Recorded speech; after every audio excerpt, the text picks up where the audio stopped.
کہ آزاد کشمیر کے لوگوں، عمران خان یہاں آیا آپ کو بتانے کے لیے کہ 1948 میں مسئلہ کشمیر جو ہے سیکورٹی کونسل کے ایجنڈے پہ آیا، اور میں نے اس کے اوپر تبصرے بھی کیے اپنے پروگراموں میں، کالموں میں لکھا بھی، بولا بھی۔ میں نے کہا خان صاحب آپ نے تکلیف کی ہمیں 1948 کی یاد تو آپ اسلام آباد میں بھی بیٹھ کے بتا سکتے تھے، آزاد کشمیر کے اس حصے میں آ کر آپ نے صرف یہ بتایا کہ مسئلہ ہم لے کے کب گئے۔ اب سیکورٹی کونسل کی قراردادوں کو کم از کم ہم کشمیریوں نے زبانی یاد رکھا ہوا ہے، کیونکہ ہمارا مسئلہ ہے، ہماری یہ پریشانی ہے، ہمارا یہ دکھ ہے کہ اس طرف ہمارے بہن بھائی بیٹھے ہوئے ہیں۔ میری تکلیف جو میں جانتا ہوں شاہ صاحب، وہ شاید میرے اور بہن بھائی اس طرح نہ جانے۔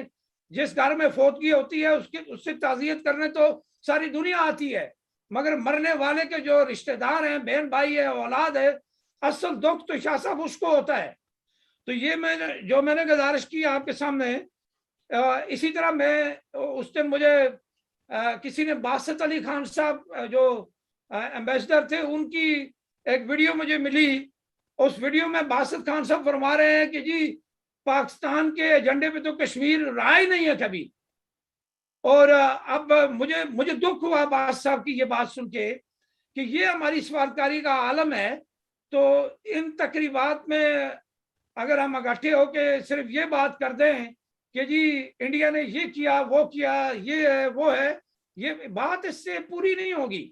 بیمار، جب بندہ بیمار ہو جاتا ہے تو بیماری کو دوا سے دور کیا جاتا ہے سر، یہ سارے پینل سے اتفاق فرمائیں گے۔ ہماری اس بیماری کو دور کرنے کے لیے جاوید راٹھور صاحب جو کام کرنا چاہیے تھا وہ ہم سے نہیں ہو پایا، اور اس کام کو ہم نے اب کس طریقے سے آگے لے کے جانا ہے۔ میں عمران خان صاحب سے بھی گزارش کروں گا آپ کے فورم کے ذریعے۔ آج شاہ محمود قریشی صاحب کا بھی میں سن رہا تھا ایک ٹی وی کلپ، اور اس میں بھی انہوں نے وہی بات کی، اور وہ دیکھ کے پڑھ رہے تھے سر۔ یعنی آپ یہ دیکھ لیں کہ جس کی مرض ہے، جس کا کیس ہے، وہ ٹی وی کے اوپر آئے تو مسودہ سامنے رکھ کے پڑھے گا تو اس سے اندازہ ہو جائے گا کہ وکیل کی کتنی تیاری ہے جج کے سامنے جانے کے لیے۔ تو یہ گزارشات جو ہیں، یہ میری باتیں تھوڑی شاہ صاحب آپ کو پتا تلخ ہوتی ہیں، مگر میں جب بات کرتا ہوں تو میں اللہ اور اس کے رسول کو حاضر ناظر جان کے ذہن میں یہ رکھتا ہوں کہ جو سچ میرے دماغ کے اندر ہے اس کو میں وائرل کروں، آن ایئر کروں۔ آپ چھوڑ دیں اس چیز کو کہ 35A کی ڈیفینیشن کیا ہے، 370 کی ڈیفینیشن کیا ہے۔ جب ایک جملے میں یہ کہتا ہوں کہ ریاست جموں کشمیر ڈسپیوٹڈ تبھی بنی جب یہ انڈیا پاکستان کا ایسا نہیں تھی۔ کیس کو ایک طرف رکھ دیں، یونائٹڈ نیشن کے اندر کیس کو لایا گیا، اس کے اوپر دونوں فریقوں نے اپنا اپنا موقف پیش کیا۔ اب میں ان قراردادوں کو کیا ڈسکس کروں؟ میں آپ کو وہ ڈسکس کر سے آپ کا وقت ضائع کروں گا۔ مجھے اگر کوئی بات کرنی ہے تو یہ کرنی ہے کہ جس سچویشن کے اندر ریاست جموں کشمیر اس وقت ہے، اس سے ہم اس کو کیسے نکالیں گے۔ یہ حکمت عملی ہے۔ ماضی کی غلطیاں میں نے گنوا دی آپ کو، اور آزاد کشمیر کے صدر بنائے گئے مسعود خان صاحب، بڑی امیدیں تھی لوگوں کو ان سے، جاوید راٹھور صاحب اور ہمدانی صاحب، آپ لوگوں کو پتا ہے ایک آنے ایک تکے ایک دوانی کا کام انہوں نے نہیں کیا۔ اگر کچھ ہے تو میڈیا کے اوپر، ریکارڈ کے اوپر لایا جائے، میں اس کو تسلیم کروں گا۔ اور اب جو عمران خان صاحب نے نئے نیازی صاحب کو وارد کیا ہے آزاد کشمیر کے اندر، اس کی تقرری کی ہے، اپوائنٹمنٹ کی ہے، میں ان کو منشی اعظم کہتا ہوتا ہوں آزاد کشمیر کے وزراء اعظم کو، کہ یہ مرکز کے منشی اعظم ہیں۔ تو ان منشی اعظم صاحب کو میرا کل ایک دوست ملے گا، میں نے ان کے لیے بھیج دیا ہے پیغام کہ کس طرح ہم نے اس اصل مقصد کو چھیڑنا ہے۔ چھوڑ دیں مجھے، میں کچی سڑک پہ چل کے چلا جاؤں گا آزاد کشمیر میں، مگر جو میرے بہن بھائی ادھر ہیں ان کے لیے کچھ کریں بھائی۔ بڑی ہو گئی ہمارے ساتھ کشمیر کے نام پہ یہ دکانداری۔ تو اس لیے گزارشات یہ ہیں کہ ہمارے جو ایمبیسڈر باتیں کرتے ہیں، ہمارے بھائی ہیں، میں ان کا احترام کرتا ہوں، مگر وہ پالیسی بیان سے آؤٹ باکس نہیں جا سکتے شاہ صاحب۔ آؤٹ باکس آپ جائیں گے، میں جاؤں گا۔ We are intellectual, we are think tank, we can propose them, we can tell them how to lead this situation at the united nations. تو کہنے اور سننے کی یہ باتیں ہیں کہ نہ مجھے فوٹو بنانے کا شوق ہے، نہ میڈیا پہ آنے کا شوق ہے۔ 40 برس سے میں نے میڈیا کیا ہوا ہے۔ سب وہ اگر مجھے کوئی اس شوق کا پتہ ہوتا تو وہ میں پورے کر چکا ہوں. تو میں آپ کے اس فورم سے یہ گزارش کروں گا وزارت خارجہ سے کہ جو فریزر کے اندر رکھا ہوا ہے مسئلہ اس کو باہر نکالیں, اس کو ہیٹ اپ کریں, اللہ کا نام لیں, آگے بڑھیں.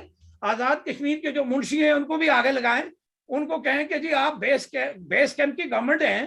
اور جب آزاد کشمیر کی لیڈرشپ سے پوچھا جائے, میں اس دن ایک تھنک ٹینک میں بیٹھا تھا, ہمارے کشمیریوں کے تھنک ٹینک میں, جو مقبوضہ کشمیر اور آزاد کشمیر کے تھنک ٹینک ہیں ایکچوئل, وہاں انہوں نے کہا جی بھائی صاحب آپ بات کریں. میں نے کہا سر مجھے بات نہ کرائیں, جب میں کروں گا تو شاید تکلیف ہوگی دوستوں کو کہ یہ بندہ کیا رہا ہے. میں نے کہا آپ نے پالیسی بیان دینا ہوتا ہے, ہم نے اللہ سے ڈر کے بات کرنی ہوتی ہے, کیونکہ میرے بھائیوں کے خون کا مجھے احساس ہے اور کسی کو نہیں ہے. تو اب میں نے انہیں وہاں اس جگہ شاہ صاحب میں نے یہ بات کر کے جب میں آیا, میں نے کہا جی ہم نے مسئلہ کشمیر کے لیے ابھی کام شروع ہی نہیں کیا. میں نے کہا جس کام کا آؤٹ کم ایک آنے کا نہ ہو اس کو ہم کیا کہیں گے. یہ بڑی بڑی تقریبات میں بڑے بڑے لوگوں کو میں جب سنتا ہوں دیکھتا ہوں تو مجھے ہنسی بھی آتی ہے, دکھ بھی ہوتا ہے کہ یا اللہ ہمیں اس مقام پہ لے جا جس مقام کے اندر ہمارے اندر کوئی احساس ایسا پیدا ہو جس احساس کو مد نظر رکھ کے عملاً کچھ کر سکیں. انڈیا کوئی اتنی بڑی طاقت نہیں ہے, سفارتی محاذ کے اوپر جنگ لڑنے کی ہماری کمزوریاں ہیں سر. 31 برس, اس کے بعد بچتے ہیں 42 ایئر. مسئلے کی عمر کو دیکھیں, اس کی ایج کو دیکھیں. اور پھر کیا ہم یہ مطالبہ نہیں کر سکتے تھے کہ انڈین فوج کو وہاں سے نکالو اور اقوام متحدہ کی امن فورس وہاں بھیجو. یہ ایک ایسی تجویز تھی کہ وہاں اتنی ہماری جانیں بھی نہ جاتی اور ہمارے مسئلے کا جو حقیقی ٹچ ہے وہ بھی ملتا. تو میں انڈیا کے ہر اقدام کی بحیثیت کشمیری بھرپور مذمت کرتا ہوں, غیر آئینی غیر اخلاقی اقدام. اور اس کے ساتھ میں اپنے پاکستانی بھائیوں اور آزاد کشمیر کی گورنمنٹ کے بھی مردے الزام ٹھہراؤں گا ببانگ دول کہ انہوں نے بھی اپنی ذمہ داری کا احساس نہیں کیا. تو ابھی جو منشی اعظم لگے ہیں میں امید کرتا ہوں کہ ان کی تقرری میرے خیال کل ہوئی ہے, تو اسی طرح اگر وہ چلیں آگے. دوسرا خان صاحب کی شاہ صاحب تقریر جو اقوام متحدہ نے انہوں نے کی تھی, وہ تقریر ان کا پیچھا کر رہی ہے. ان کا پیچھا ایسے کر رہی ہے کہ ریاست جموں کشمیر کے اس حصے میں بیٹھے ہمارے بہن بھائیوں نے خان صاحب سے جو سفارتکاری کی امیدیں لگائی تھی اس کا آؤٹ کم انہیں نظر نہیں آیا گراؤنڈ کے اوپر. تو اس لیے ستمبر کا مہینہ ایسا ہوتا ہے کہ اقوام متحدہ میں پوری دنیا سے لوگ آ کے تقریر کر کے چلے جاتے ہیں. اقوام متحدہ کوئی مقدس گائے نہیں ہے بھائی, وہ بھی مفاداتی ٹولوں کے اوپر مشتمل ہے. اب وہاں ہم نے فلور کے اوپر آواز کیسے بلند کرنی ہے اس کا کوئی طریقہ کار ہمیں نکالنا پڑے گا. اور اس میں اور مقبوضہ کشمیر والے ہمارے جو تھنک ٹینک ہے وہ کہتے ہیں کہ جی اگر کشمیر کے مسئلے کو ہم نے لے کے چلنا ہے بین الاقوامی دنیا میں تو آزاد کشمیر اس میں پہل کرے گا, کیونکہ ادھر سے ان کو اتنے مواقع نہیں ہیں جتنے ہمیں ہیں. مگر افسوس, صد افسوس در افسوس کہ آزاد کشمیر کے اندر وہ فکر اور سوچ آج تک پیدا نہیں ہو سکی جو کو حالانکہ اس طرف جا کے وزارت خارجہ کے دفتر کے باہر بیٹھ کے احتجاج کرے. جس دن آزاد کشمیر کی لیڈرشپ جا کے وہاں احتجاج کرے پرائم منسٹر ریڈی کے باہر کہ سر ہمارا مسئلہ تو یہ ہے, کاش اللہ تعالیٰ وہ دن لائے ہمیں وہ محسوس ہو کہ ہمارے جو سیاستدان ہیں وہ عملی طور پہ کام کر رہے ہیں. تو شاہ صاحب اگر کوئی بات تلخ ہو آپ سے پینلسٹ سے معذرت, جو کچھ دیانتدارانہ طریقے سے میں کہہ سکتا تھا مختصر وقت میں میں نے آپ کے گوش گزار کر دیا. اور آپ کا بہت شکریہ, بہت نوازش. اللہ تعالیٰ آپ کو توفیق دے, اسی طرح آپ اویئرنیس کریٹ کرتے رہیں. اور یہ آپ کے ادارے کا ترہ امتیاز ہے اور اس کے اوپر میں آپ کو داد تحسین دیتا ہوں. بہت نوازش سر. بہت شکریہ خورشید زمان بھائی صاحب. اس میں معذرت کی کوئی بات نہیں ہے.